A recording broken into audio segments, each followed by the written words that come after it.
About a week after my post, I planted a wall of blackberries and raspberries at the two sides of my garden facing the driveway. About 30 centimeters from the edge, so no overhanging branches. On the other side of the berry wall, I planted lots stuff like strawberries and tomatoes. To reach the tomatoes and strawberries from the driveway, you have either go through the fruit bushes or walk up to my house. Walk about 2 m along the side of the house and my windows, and then walk into my actual garden. Not something you do by mistake. For about 2 weeks it was somewhat quiet, but I still found the kids on my driveway every single days. As far as I know, they did not enter the garden, and I hadn't noticed them walking around my house anymore. So I figured the bushes were working. About 1 week ago, berry season started, and my bushes are now full of raspberries, and there's lots of strawberries as well. The neighbors noticed. First I caught the boys picking and eating raspberries, so I told them off and dropped them off at home, told their mom I caught them stealing. That's how I see it, even though it's fruit, and that I'd call the cops next time. She huffed and told me to grow up, but took the boys inside anyway. After that it was quiet up until yesterday afternoon, when I went out for a while and found the dad and his 2 sons right in the middle of my garden when I returned, clearing my bushes and plants.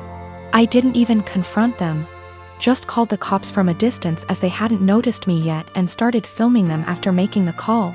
Luckily 2 cops showed up after 10 minutes or so, and they confronted the neighbor as they were still picking berries. They told them they were trespassing and that the berry picking was in fact considered stealing, and that I could press charges. For the first time I noticed a bit of fear in my neighbor. He was having trouble finding his words and kept looking back at his house. I guess hoping his wife would show to yell at the cops. They all went inside with the cops, so I just went home as well. After a while the cops came by and asked me if I wanted to press charges. I asked them if they felt like they scared the neighbor enough to stay away. I got a small smile and yes, about him, but the wife had just kept shouting at them and her husband about the little. Living next door. I told them no for now, asked them if I'd be allowed to get an extra camera set up on the wall between my garden and the road, to cover the entire front garden plus driveway. They said that's allowed as long as it's on my side of the wall. So, now I'm getting an extra camera installed. One neighbor knows I'm done messing around, but his wife isn't there yet, and if I ever catch any of them again, the cops will be called and possible charges will follow. I've been with my wife for 2 years. She has a 21-year-old son. I have a 14-year-old daughter from my previous marriage. My late wife passed away in 2014. She left a few things for our daughter, including a gold jewelry set.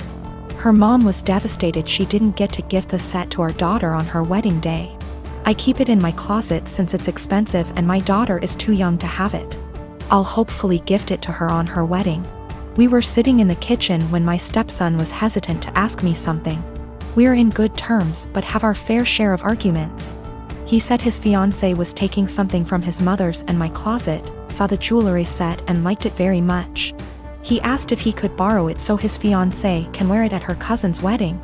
I found this unacceptable. I told him his fiancée had no business being in the bedroom and that the jewelry isn't mine. It's for my daughter. He asked me if my daughter will agree to let him borrow it if he talked to her. I told him not to even talk about it again. He got all pissed and said things I do not remember. When he and his fiancée were at the wedding, I discovered that the jewelry set was gone. I told my wife and we looked all over the house. I called my stepson to tell him about calling the police because I really thought someone stole the set. He said there was no need, that he borrowed it and will return it after they get back from the wedding. I yelled at him and told him to come back with it right then. I kept calling him till 12 a.m. when he told me to stop calling and that he'd bring it in the morning. I couldn't sleep that night. I felt terrible. In the morning he showed up at 10 a.m. He didn't bring it and started stalling, saying he forgot he'd bring it the next day. At this point it was clear he gifted it to his fiancée and was stalling. I got so mad I told him I will be pressing charges if he doesn't return the set today. We got into an argument. My wife said his fiancé was the one who wanted the jewelry set. But he was the one who took it and it's not even mine, it's my daughter's, which made it worse. Because I'm responsible for whatever happens to it. His grandparents berated me after I told them this and got mad and defended him when I said that I will be pressing charges. He stole and needed to be responsible for his actions. He didn't respond to my final calls, so now I've given him one last chance, and it's over. I pressed charges today. They're saying calling the police was extreme and cruel. They're all convincing me to back down. He was replying to me sarcastically when I said I'd get the authorities involved, and he didn't take me seriously. His mom said she'd try to talk to him, but I had enough of him stalling, hoping I'll just let it go so he can make his fiancée happy. I feel like an irresponsible idiot. I can't even look at my daughter without feeling frustrated and infuriated. I'm hurt, but what's worse is that this is my daughter's property that I couldn't take care of. My wife allows them into the room, although I told her not to several times. They're not kids, and there should be some boundaries. My husband and I, both in our early 30s, have been together for over a decade and made the decision to not have kids. I like kids, I have nieces and nephews, we just don't want them for our own reasons.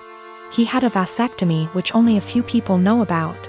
Our families are aware we don't want kids, as they've asked this before during different major life events, our wedding for instance. We recently bought a 3-bedroom home with a nice yard in a nice area. Excited to show our new home to family and friends, major upgrade to our previous home, we hosted a housewarming. During the party, one of my sibling-in-laws, Alex, made a few indirect comments about all this space. And kids would love it in our house, etc. Eventually they asked point blank when we were having kids. I made a light-hearted joke about it, which is my go-to for this question. Oh, well, I like sushi too much to have to give it up for a pregnancy. Plus not drinking for pregnancy and breastfeeding? No thanks. I tried to make it very light-hearted and laugh it off. Most people just laughed along.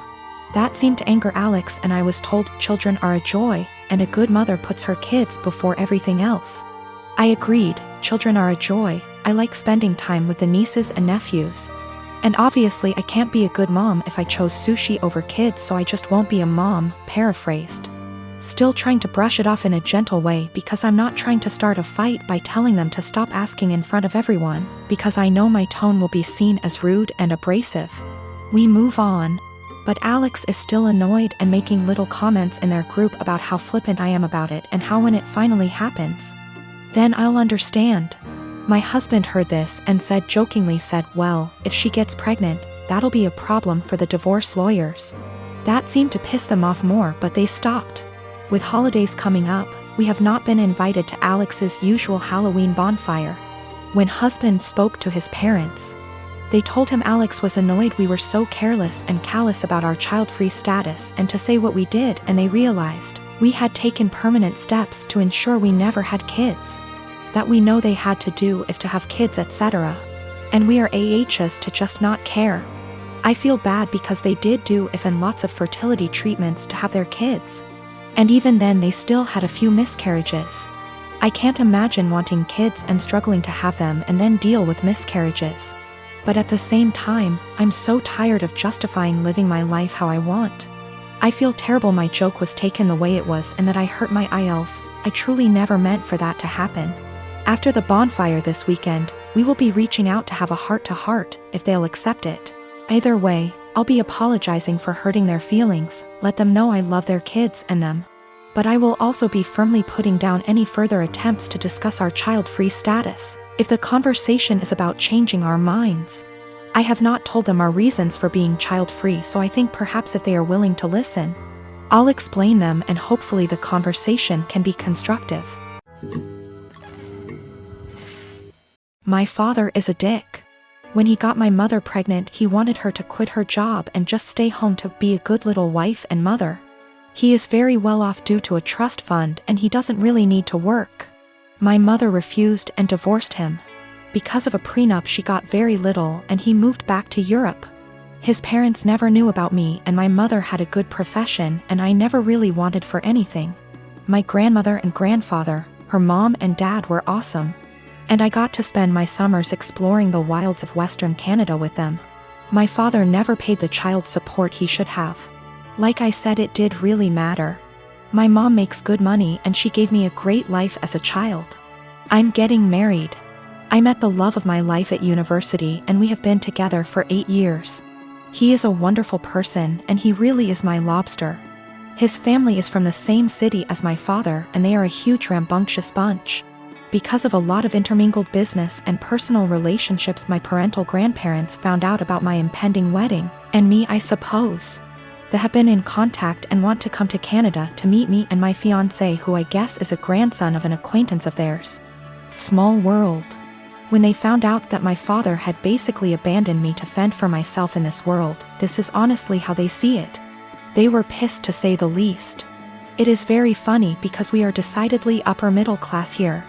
So long story short, they had their lawyer calculate the amount of child support my father should have paid with interest, and the cost of my post-secondary education. They then gave me this as a gift. What I didn't know was that it came out of my father's yearly draw on his trust fund. He is furious because it is obviously a sizable amount and it will very much affect his finances for at least the next 2 years. He may need to, get a job. He has been contacting me and telling me that his current wife and children will be negatively affected if I don't give him back this money. I don't really need it. And I guess I am entitled to it, and I am getting a trust fund now as well. But I really want to pay off any debt my mother may have and make sure that when she retires she can do whatever suits her fancy. I'm not giving it back. My half-siblings will not really be affected. They have trust funds set up already and their tuitions and fees and stuff are covered. My grandparents' family sets these up when a kid is born. One of the reasons my father is upset is because since he didn't bother to tell his parents about me, they did not set this up. They have since taken a good chunk of his trust fund and used it to set mine up. Realistically, the principal being separated 28 years ago would have left him in the exact same position. My mom was working on getting her PhD so she could help kids with a certain condition. That is what he wanted her to walk away from. My grandparents have sent me pictures of my family there. The coolest thing is that my grandfather looks like the granddad from The Parent Trap. My mom never remarried, but she has had a special friend since I was 5. He is amazing and taught me to swear in Colombian Spanish. I had lunch with my mom. Apparently she has no debt. Like at all. I guess she did literally write the book about the treatment for the kids she works with. She does okay for herself. I never really thought about it. We decided that what would be best is to set up a scholarship for people who want to go into her field of study. Since I am now a trustafarian, I can afford to do this. I am however going to book her and her friend a trip for after my wedding. And I am going to go pay off my car. My half-brother has posted about this. He has a slightly different viewpoint than myself. He is not in any way coming after myself or my mother. He is a young man who is disillusioned with his father.